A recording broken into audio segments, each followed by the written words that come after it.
Water পারমাণবিক স্থাপনায় ইসরায়েলের হামলা। ইরানে হামলার প্রস্তুতি নিচ্ছে যুক্তরাষ্ট্র। ইরান ইস্যুতে আমি শেষ মুহূর্তে সিদ্ধান্ত নেব বলে জানিয়েছেন ট্রাম্প। পরমাণু প্রকল্প নিয়ে ইরানকে যে প্রস্তাব দিলেন পুতিন। এতক্ষণ শুনছিলেন সংবাদ শিরোনাম, এবারে বিস্তারিত। ইরানের আরাক হেভি ওয়াটার পারমাণবিক স্থাপনায় হামলা চালিয়েছে ইসরায়েল। সংবাদ সংস্থা রয়টার্স ইরানের টেলিভিশনের বরাতে এই তথ্য জানিয়েছে। এর আগে ইসরায়েলি সেনাবাহিনী হুমকি দিয়েছিল রিঅ্যাক্টরের আশেপাশের এলাকার বাসিন্দারা যেন অবিলম্বে এলাকা ত্যাগ করেন। হুমকি দেওয়ার পরে সেখানে খবর এলো এই হামলা ইসরায়েল ইরান চলমান উত্তেজনা একটি গুরুতর পর্যায়ে পৌঁছানোর ইঙ্গিত দিচ্ছে। ইরান 2015 সালের পরমাণু চুক্তির আওতায় এই আরাক চুল্লির নকশা পরিবর্তনে সম্মত হয়। হেভি ওয়াটার মূলত পারমাণবিক চুল্লি ঠান্ডা করতে ব্যবহৃত হয়, তবে এর পার্শ্ব উৎপাদন হিসেবে প্লুটোনিয়াম তৈরি হয় যা পারমাণবিক অস্ত্র তৈরির জন্য ব্যবহৃত হতে পারে। এদিকে ইসরায়েলকে লক্ষ্য করে ফের সিরিজ ক্ষেপণাস্ত্র ছুড়েছে ইরান। ইসরায়েলের প্রতিরক্ষা বাহিনী এই তথ্য নিশ্চিত করেছে। টাইমস অব ইসরায়েলের প্রতিবেদনে বলা হয়েছে অন্তত 4টি ক্ষেপণাস্ত্র প্রভাব ইসরায়েলে পড়েছে। এতে কয়েকজন আহত হয়েছেন। আল জাজিরা তাদের লাইভ প্রতিবেদনে বলছে জেরুজালেম এবং তেল আবিবে বিস্ফোরণের খবর পাওয়া গেছে। ইরানের ওপর আগামী দিনগুলোতে সম্ভাব্য হামলা চালানোর প্রস্তুতি নিচ্ছে যুক্তরাষ্ট্র। অজ্ঞাত সূত্রের বরাতে এক প্রতিবেদনে এ তথ্য জানিয়েছে ব্লুমবার্গ নিউজ। এর আগে মার্কিন প্রেসিডেন্ট ডোনাল্ড ট্রাম্প তেহরানের সম্ভাব্য সামরিক হামলার পরিকল্পনায় নীতিগত অনুমোদন দিয়েছে, খবর আল জাজিরার। ব্লুমবার্গ নিউজ অজ্ঞাত সূত্রের বরাত দিয়ে ঊর্ধ্বতন মার্কিন কর্মকর্তারা জানিয়েছেন আগামী দিনে ইরান সম্ভাব্য হামলা চালানোর জন্য প্রস্তুতি নিচ্ছে যুক্তরাষ্ট্র।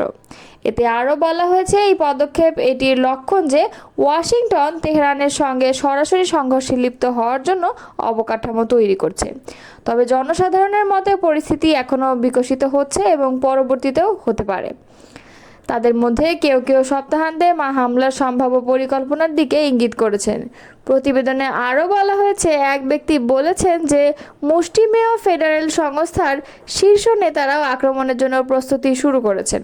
তবে প্রতিবেদনে এ বিষয়ে বিস্তারিত কোনো তথ্য জানানো হয়নি। এদিকে ইরানে সম্ভাব্য সামরিক হামলার পরিকল্পনায় নীতিগত অনুমোদন দিয়েছেন মার্কিন প্রেসিডেন্ট ডোনাল্ড ট্রাম্প, তবে এখনও পর্যন্ত তিনি চূড়ান্ত নির্দেশ দেননি। যুক্তরাষ্ট্র ভিত্তিক সংবাদ মাধ্যম ওয়াল স্ট্রিট জার্নাল এই তথ্য নিশ্চিত করেছে। প্রতিবেদনে বলা হয় ট্রাম্প তার জ্যেষ্ঠ উপদেষ্টা জানিয়েছেন ইরানের পারমাণবিক কর্মসূচি থামাতে শেষ পর্যন্ত সামরিক পদক্ষেপ নেওয়ার অনুমতি দিয়েছেন তিনি। তবে তেহরান শেষ মুহূর্তে কোনো সমঝোতায় আসে কিনা তা দেখার জন্য কিছুটা সময় নিচ্ছেন। যুক্তরাষ্ট্রের সম্ভাব্য লক্ষ্যগুলোর মধ্যে রয়েছে ইরানের ফেরদো ইউরেনিয়াম সমৃদ্ধকরণ কেন্দ্র। এটি পাহাড়ের গভীরে অবস্থিত এবং সামরিক বিশ্লেষকদের মতে কেবলমাত্র সবচেয়ে শক্তিশালী বোমা দিয়ে এই স্থাপনাটি ধ্বংস করা সম্ভব। ইরানে যুক্তরাষ্ট্রের সম্ভাব্য সামরিক হামলা নিয়ে শেষ মুহূর্তে সিদ্ধান্ত নেবেন মার্কিন প্রেসিডেন্ট ডোনাল্ড ট্রাম্প। মার্কিন সংবাদ মাধ্যম সিএনএনকে তথ্য জানিয়েছেন তিনি। গতকাল মঙ্গলবার হোয়াইট হাউসের ওভাল অফিসে সিএনএনের সাংবাদিক কেইটলান কলিন্সকে দেওয়া এক সাক্ষাৎকারে ট্রাম্প বলেন, কি করতে হবে বা করা যেতে পারে এ ব্যাপারে আমার কিছু আইডিয়া আছে, কিন্তু এখনও আমি কোনোটিই চূড়ান্ত করিনি। আমি বরাবরই শেষ মুহূর্তে সিদ্ধান্ত নেই, কারণ আপনি জানেন পরিস্থিতি যে কোনো সময় বদলে যেতে পারে, বিশেষ করে যুদ্ধের সময়। অনেক সময় এই যুদ্ধের সার্বিক গতি প্রকৃতির সঙ্গে তাল মিলিয়ে পরিস্থিতিও বদলে যায়। ইরান ও ইসরায়েলের মধ্যে চলমান সংঘাতের পঞ্চম দিনে অর্থাৎ 18 জুন বুধবার ইরানে সামরিক অভিযানের অনুমোদন দেন ট্রাম্প। তবে হামলার চূড়ান্ত নির্দেশ তিনি দেননি। ট্রাম্পের ঘনিষ্ঠ এক কর্মকর্তা জানিয়েছেন ইরান শেষ পর্যন্ত তাদের পারমাণবিক প্রকল্প নিয়ে সমঝোতায় আসতে চায় কিনা তা দেখতেই অপেক্ষা করছেন তিনি।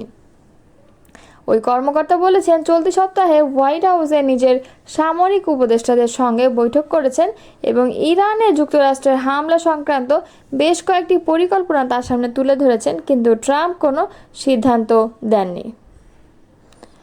টিকটকের মূল কোম্পানি বাইড্যান্সকে যুক্তরাষ্ট্রে তাদের কার্যক্রম বিক্রির জন্য আরও 90 দিন সময় দিচ্ছেন প্রেসিডেন্ট ডোনাল্ড ট্রাম্প। ফলে আগে নির্ধারিত 19 জুন নয়, এখন টিকটক বিক্রির সময়সীমা বাড়িয়ে সেপ্টেম্বরের মাঝামাঝি পর্যন্ত করা হয়েছে।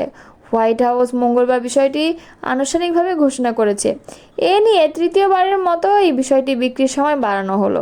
প্রেসিডেন্ট ট্রাম্প চান না এটি সম্পূর্ণভাবে বন্ধ হয়ে যাক। হোয়াইট হাউসের প্রেস সেক্রেটারি ক্যারোলিন লেভিট জানিয়েছেন, ট্রাম্প নতুন একটি নির্বাহী আদেশে সই করবেন যাতে বিক্রির আগ পর্যন্ত অ্যাপটি চালু রাখা যায়। তিনি বলেন, আমরা চাই 17 কোটির বেশি মার্কিন ব্যবহারকারী যেন নিরাপদে এটি ব্যবহার করতে পারে এবং তাদের ব্যক্তিগত তথ্য সুরক্ষিত থাকে। রাশিয়ার প্রেসিডেন্ট ভ্লাদিমির পুতিন বলেছেন, ইরানের পরমাণু প্রকল্পের কাজ তত্ত্বাবধান করতে আগ্রহী মস্কো। ইতোমধ্যে এ ব্যাপারে তেহরানকে প্রস্তাব দেওয়া হয়েছে বলেও জানিয়েছেন তিনি।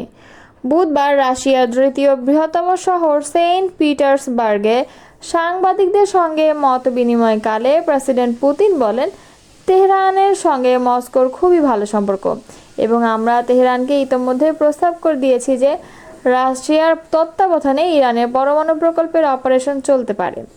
রাশিয়া ইরানের জাতীয় স্বার্থ সম্পর্কে ওয়াকিবহাল এবং তার তেহরান যদি চায় সেক্ষেত্রে ইরানের ইউরেনিয়ামের মজুদ বেসামরিক ও শান্তিপূর্ণ খাতে ব্যবহারের ব্যাপারটি তত্ত্বাবধান করতে পারবে রাশিয়া। তবে অবশ্যই তেহরান যদি চায় কেবল তাহলে এটি হতে পারে।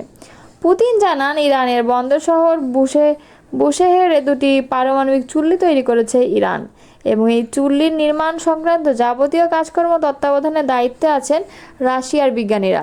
তিনি আরও বলেন, ইসরায়েলের প্রধানমন্ত্রী বেঞ্জামিন নেতানিয়াহুর সঙ্গে টেলিফোনে তার কথা হয়েছে এবং নেতানিয়াহু আশ্বাস দিয়েছেন যে বুশেহেরে নির্মিতব্য পারমাণবিক চুল্লি এলাকা ও তার আশেপাশে আঘাত করবে না ইসরায়েল। চলমান ইসরায়েল ইরান সংঘাতে রাশিয়া ইরানকে আধুনিক অস্ত্রশস্ত্র দিয়ে সহযোগিতা করবে কিনা এমন প্রশ্নের উত্তরে পুতিন বলেন, গত জানুয়ারিতে তেহরানের সঙ্গে মস্কোর কৌশলগত অংশীদারিত্ব সংক্রান্ত একটি চুক্তি হয়েছে, কিন্তু সেখানে সামরিক সহায়তা প্রদানের ব্যাপারটি উল্লেখ করা নেই। তাছাড়া তেহরান এখনও অস্ত্র সহায়তার জন্য আমাদের কাছে আনুষ্ঠানিকভাবে অনুরোধ জানায়নি।